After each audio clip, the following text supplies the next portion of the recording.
With an ever-expanding royal family, the United Kingdom is riddled with royal palaces and stunning stately homes.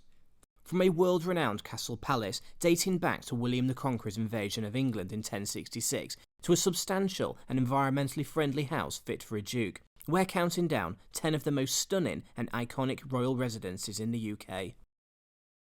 Situated in Minchinhampton, southwest England, Gatcombe Park is a country residence of Princess Anne, aka the Princess Royal. Being daughter to the Queen clearly has its perks. In fact, this lovely 18th century house was gifted to Anne and her first husband, Captain Mark Phillips, by Queen Elizabeth in 1976. Her Majesty also paid for substantial renovations. That's pretty nice. Today, the Princess Royal occupies the house with her current husband, Sir Timothy Lawrence. Princess Anne is known for her charitable work and love of horses. Trespassers on the 730-acre estate may be lucky enough to bump into Anne's daughter, Zara Phillips, and her rugby ace husband, Mike Tyndall. They took up residence on the estate following their marriage in 2011. Gatcombe Park is home to the Festival of British Eventing, a major equestrian event. Like her mother, Zara is also an accomplished equestrienne. Gatcombe Park is privately owned and does not form part of the Crown Estate.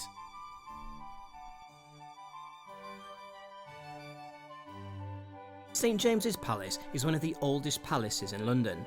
Constructed by Henry VIII between 1531 and 1536, St James's served as a home for English and British monarchs for over 300 years. Much of the architecture we see today is Tudorian design, but the original interiors were largely destroyed by fire in 1809. St James's Palace actually remains as the official residence of the monarch, and this is where the royal court remains. The palace has not been occupied, however, by a ruling monarch since 1837, when Queen Victoria formally moved to Buckingham Palace. Today, St James's Palace is very much a working palace and serves as the London residence of several royals, including the Princess Royal and Princess Alexandra. St James's Palace is the senior royal palace in the UK. Kensington Palace is situated within the Royal Borough of Kensington and Chelsea and is the official London residence of the Duke and Duchess of Cambridge, Prince Harry, the Duke and Duchess of Gloucester, the Duke and Duchess of Kent, and Prince and Princess Michael of Kent. The huge palace we see today is largely the work of architect Sir Christopher Wren and was completed in 1689 for King William and Queen Mary. Due to tight timescales, the palace was built from bricks rather than from stone, and construction was completed in just 6 months. Today, much of the palace is open to visitors and makes for a really great day out. Sandringham House is a privately owned royal retreat of Queen Elizabeth II. Like Balmoral, Sandringham does not form part of the Crown Estate and is funded exclusively by the Queen. Sandringham is a stunning red-bricked house situated in the eastern county of Norfolk. Situated within an area of outstanding natural beauty, Sandringham is a picture-perfect country house. A hall has sat on the site since 1771, but it was not until Queen Victoria acquired it in 1862 for her son Prince of Wales that Sandringham took on the beautiful form we see today. Sandringham is a much-loved home to Queen Elizabeth, and she takes up residence at the house every Christmas with her family. Every year, the Queen's Christmas speech is broadcast from Sandringham, a tradition started by her grandfather George V. HIGHGROVE House may not be as large as some of the other residences on this list, but what it lacks inside, it makes up for in character and charm. With its stunning gardens and sustainable heating and sewage systems, HIGHGROVE is truly unique. HIGHGROVE is a country residence of the current heir to the throne, Charles, Prince of Wales, and his wife Camilla, Duchess of Cornwall. In HIGHGROVE, Charles has created something truly forward-thinking, and it serves as a stunning reflection of his environmental philosophy. HIGHGROVE is owned by the Duchy of Cornwall and is situated only 6 miles away from Gatcombe Park, the home of Charles's sister Princess Anne. Although a hunting lodge has sat on the site of BAGSHOT Park for many years, the current house was constructed in 1875 on the orders of Queen Victoria. The house was actually a gift to her son Prince Arthur on his marriage. Today the house is occupied by Prince Edward, the Earl of Wessex, son of the current Queen Elizabeth II. BAGSHOT Park forms part of the Crown Estate and is leased to Edward for an estimated £90,000 a year. Extensive renovations in 2008 cost an estimated £2.98 million and were largely funded by the Crown Estate. The Duke did, however, personally contribute £1.38 million. The Balmoral estate has been under royal control since 1852, when it was purchased by Queen Victoria's husband, Prince Albert. The house that originally stood on the site, however, was deemed too small, and thus the imposing castle we see today was commissioned. As with Sandringham House, Balmoral was inherited by King Edward VIII in 1936. When he abdicated, however, the same year, he retained ownership. They were, after all, private property and would not automatically pass to the next king. His brother and successor to the throne, George VI, had to buy back the estates for a small fortune. The Balmoral estate occupies 50,000 acres in the Scottish Highlands and is a much-loved retreat to Queen Elizabeth and her family. The Palace of Holyrood House is a proper royal palace situated in Edinburgh, Scotland.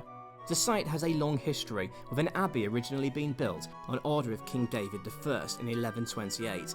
This can still be seen today. A royal palace has sat on the site since 1505, but the palace we see today was completed in 1678.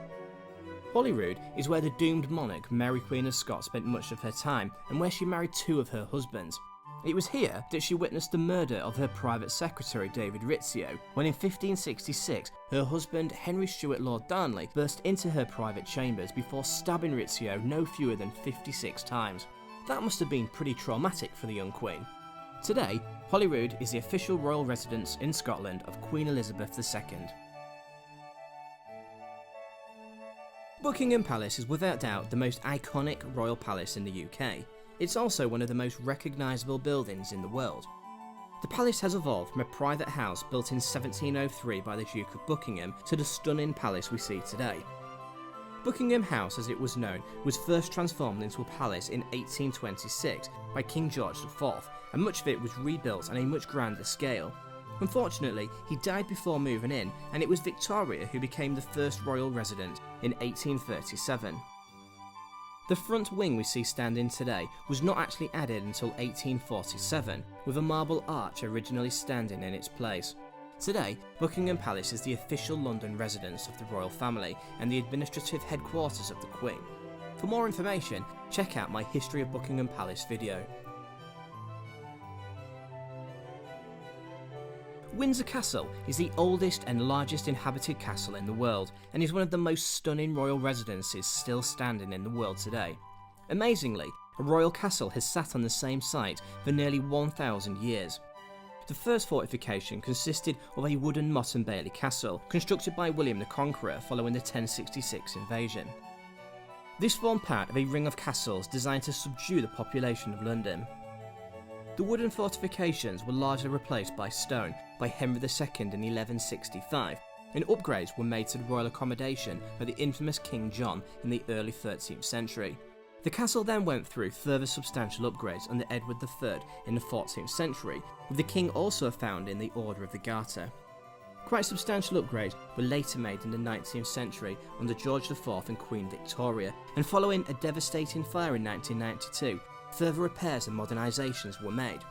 As such, the castle that stands at Windsor is one of the most splendid and interesting castles in the world, incorporating a number of different periods and styles within its stunning design. Today, Windsor is very much a working royal palace, with Queen Elizabeth taking up residence most weekends. The palace is also used to entertain visiting dignitaries and VIPs during state visits. Windsor Castle is a behemoth of a royal palace and deservedly sits at the #1 position in our list.